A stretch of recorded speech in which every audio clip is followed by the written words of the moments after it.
মুর্শিদাবাদের জাফরাবাদে 12 এপ্রিল খুন করা হয়েছিল হরগোবিন্দ দাস এবং চন্দন দাসকে। এরপরও কেটে গিয়েছে তিনটে দিন, গ্রেফতার হয়েছে মাত্র 2 জন। কেমন আছে জাফরাবাদের স্বজনহারা দাস পরিবার? খোঁজ নিল রিপাবলিক বাংলা।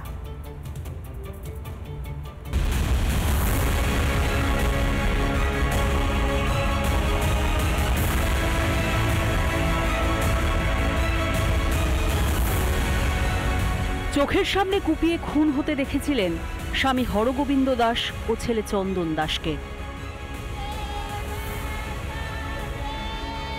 ঘটনার পর কেটে গিয়েছে 3 দিনের বেশি। পরিবারের 2 প্রধান সদস্যকে হারিয়ে জাফরাবাদের বাড়িতে এখন শুধুই শ্মশানের নীরবতা।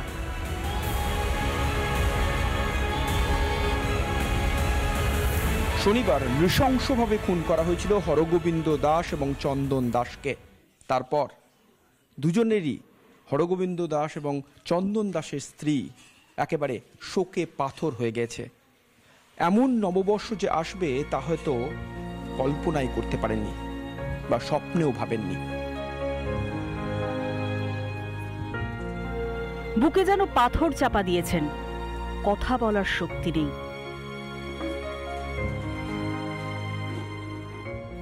মাসিমা, শরীর কেমন আছে? ভালো নেই? কারা এরকম করলো কিছু বুঝতে পারলে?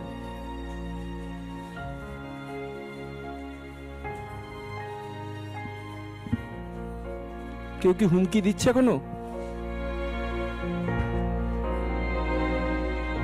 শুকিয়েছে চোখের জল। স্বামী সন্তানকে হারিয়ে যেন জীবন্ত লাশ বৃদ্ধা।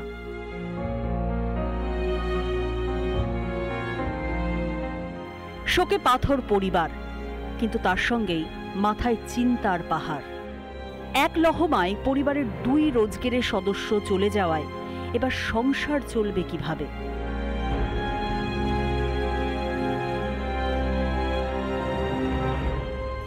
স্বামী সন্তান হারিয়ে মা যেমন শোকে বিহ্বল, ঠিক একইভাবে স্বামীকে হারিয়ে চন্দন দাসের স্ত্রীও শোকে পাথর হয়ে গিয়েছেন। নববর্ষ মানেই বাঙালির আনন্দের দিন, আর সেই আনন্দের দিনে আজ জাফরাবাদে হরগোবিন্দ দাস চন্দন দাসের পরিবারে বিষণ্ণতা বিরাজ করছে। ভিডিও জার্নালিস্ট দেবব্রত বোসের সঙ্গে সুখেন্দু সরকার, রিপাবলিক বাংলা, জাফরাবাদ। নানা ধরনের কন্টেন্ট দেখার জন্য লাইক করুন, শেয়ার করুন আমাদের ফেসবুক পেজ, সাবস্ক্রাইব করুন আমাদের ইউটিউব চ্যানেল।